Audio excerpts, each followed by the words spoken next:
Hello, my friends. Welcome back to the ThePCelitist, a channel dedicated to video game commentary and discussion, always from the PC perspective, the greatest platform for gaming. My name is Woodsie. My name is Shepherd.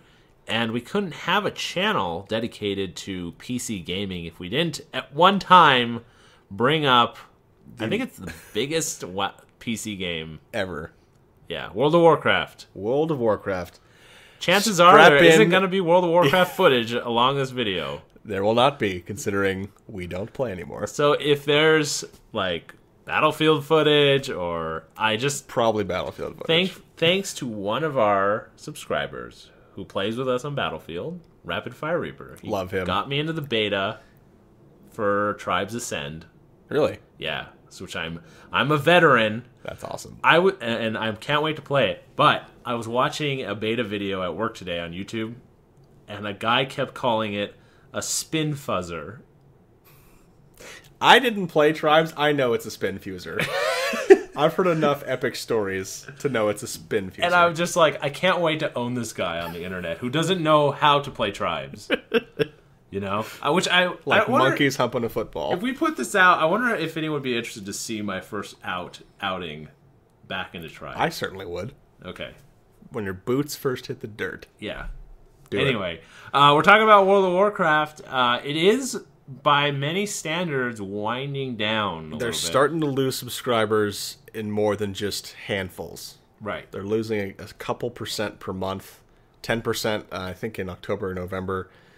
It's plateaued, and it's starting to head back down. I know you mentioned recently there's another expansion on the way.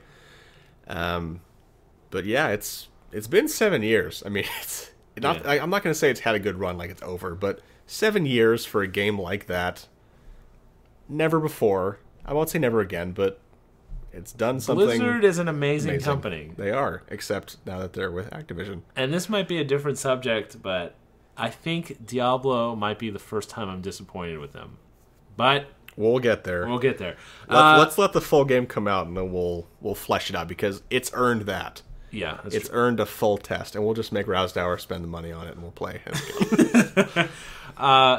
World of Warcraft winding down. We're going to talk about our experiences with it. I played during vanilla. Yeah, you were an OG, as they say. Right. These kids. I started because you don't just quit WoW. It's like a bad relationship. I did, but you don't just quit WoW. Yeah. It's like a bad relationship. It takes a while. Like, I just don't like this, I just don't like that, and then eventually one day you just like, that's it! You throw your hands up and you're done. Well, yeah, one day you do what Shepherd did, and you get on all your characters' flying mounts. You go back to Mulgore, where they were born. You fly way, way up in the sky and dismount. Right. And they're naked. You saw all the gear. Yes, and if you've been following our videos, people who pirate games, we have a certain hatred for. Right under that is people who play Alliance. Let me just say real quick, my very first WoW character, before I even knew Woodsie, so we haven't been lifelong friends in terms of the physical world. Right. Spiritually, I've known him for thousands of years. My first character was an Alliance hunter, and I chose Alliance because I was young and stupid. Right. You know, we all do dumb things. You know what? It's okay. I think I've redeemed myself. Yeah. After 8 Tauren characters. After I solo healed Gruul's Lair. Anyway, I always played Horde because Rousdower and Woodsie always played Horde. And the choice, really, and if you knew the communities on both sides, this is what it was. The choice was, do I want to play with wimps or do I want to play with assholes?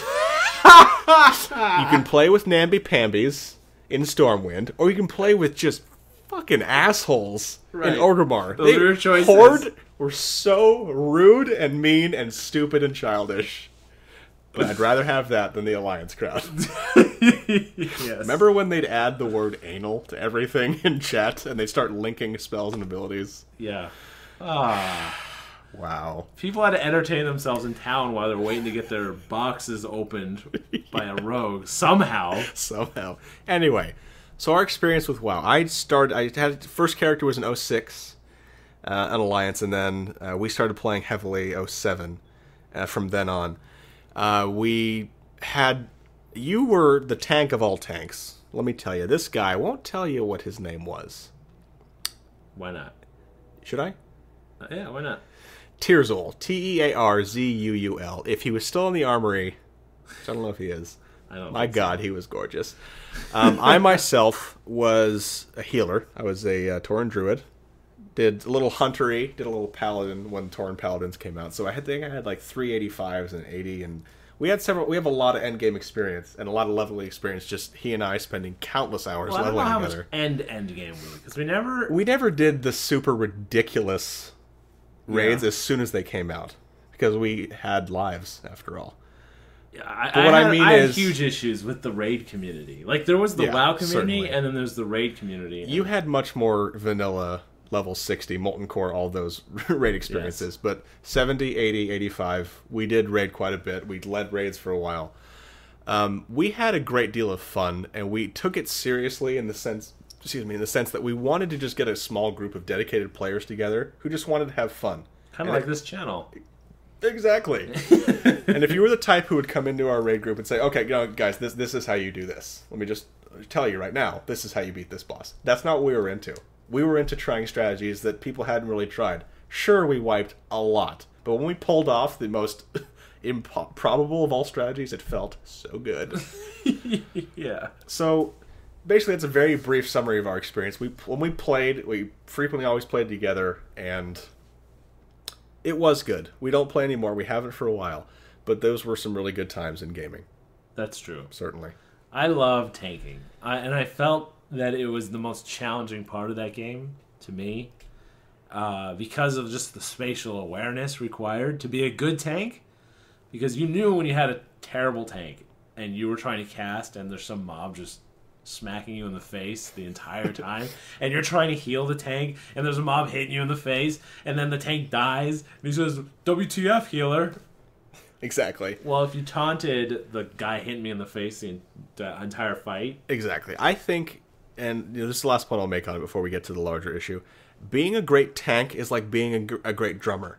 The great drummers know when to play, but no more importantly, they know when not to play. Just like people say the best blues guitarists, it's not about the notes you play, it's how you play them.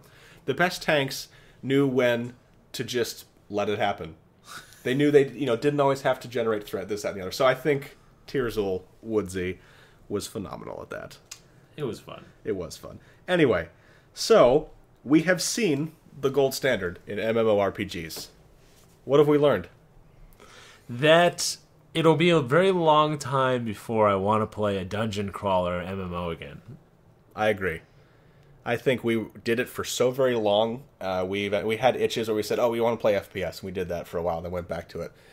Then we stopped playing WoW well before Battlefield 3 came out. We were playing a lot of StarCraft 2, but I'm so into FPS right now, I can't be pulled away. But I agree, it would take something incredible to make me go back to that style of gaming. That's why Diablo 3, it has to be one hell of a game to get me to play. Yeah. It really does.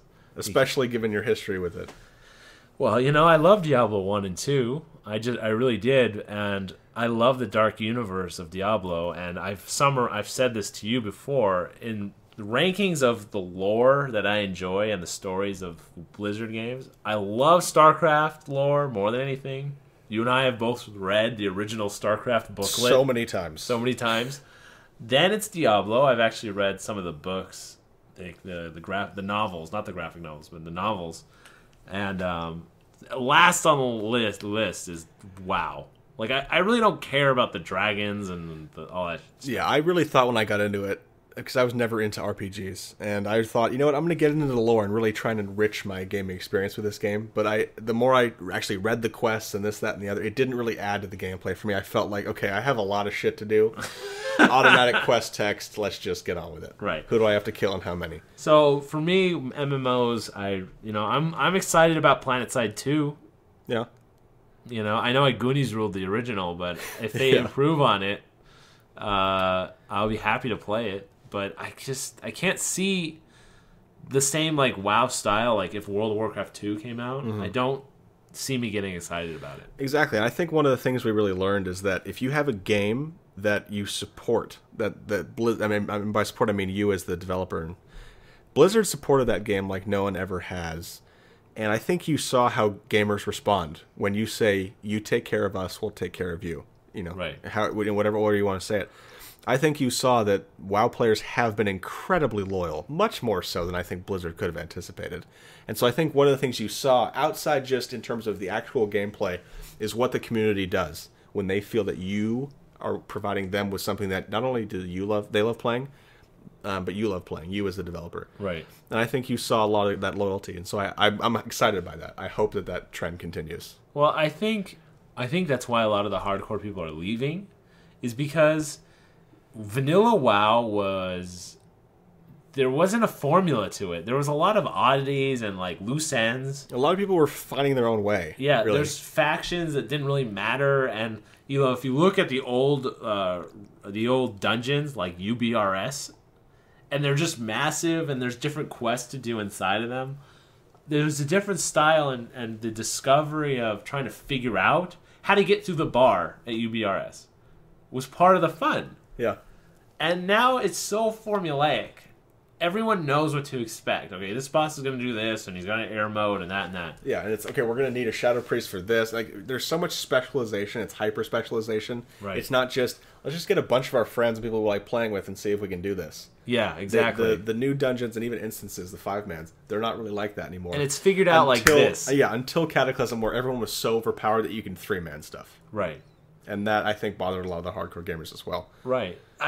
That's the issue I think that's going on, is that people, it's such a formula. Yeah, I think vanilla WoW, to kill Ragnaros, which I did a few times, and with our small clan, our small guild, it was like the whole server was talking about it.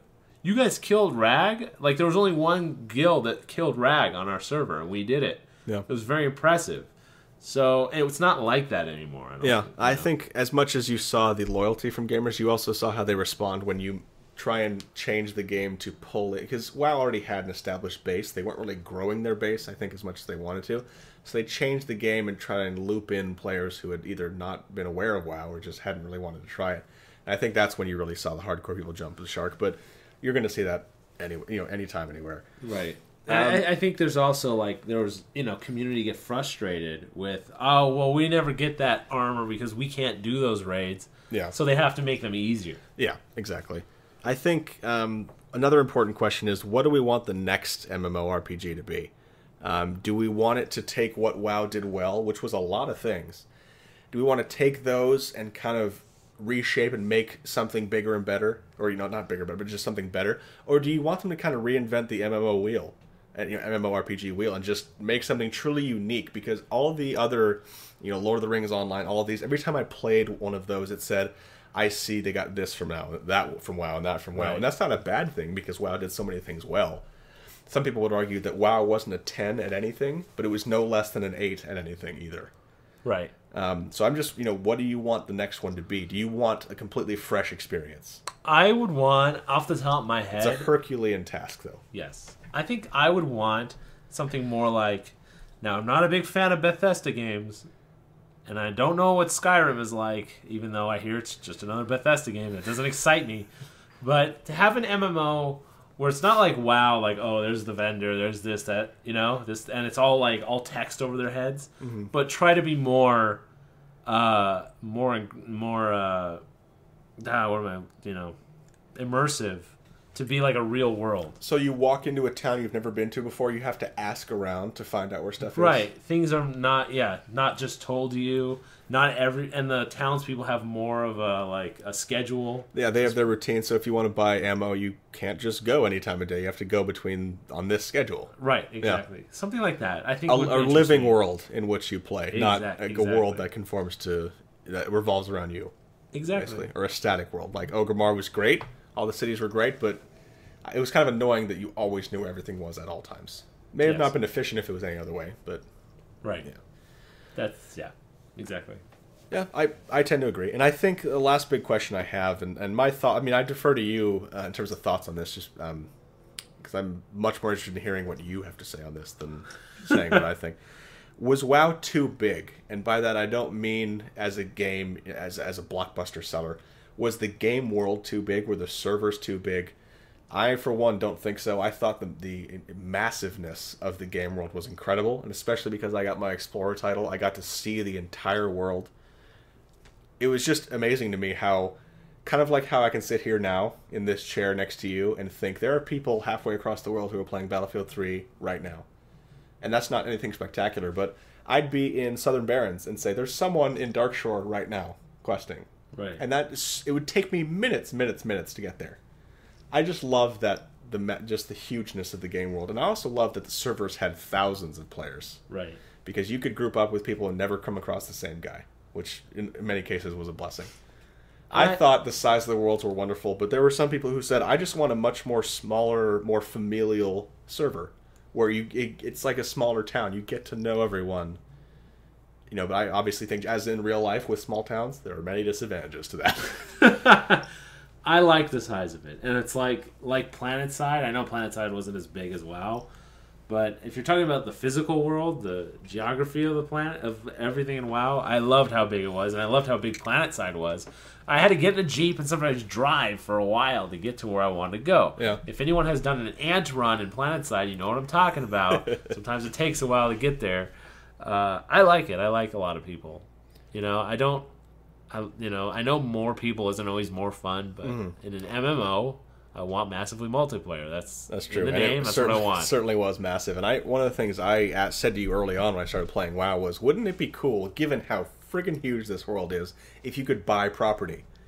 And you could buy a plot of land and build a house in in Tanaris. You know what? If servers were 50% smaller, but allowed you to do more stuff with the world, like I want to put a house and that kind of thing, then I would be for that. So merge World of Warcraft with Minecraft.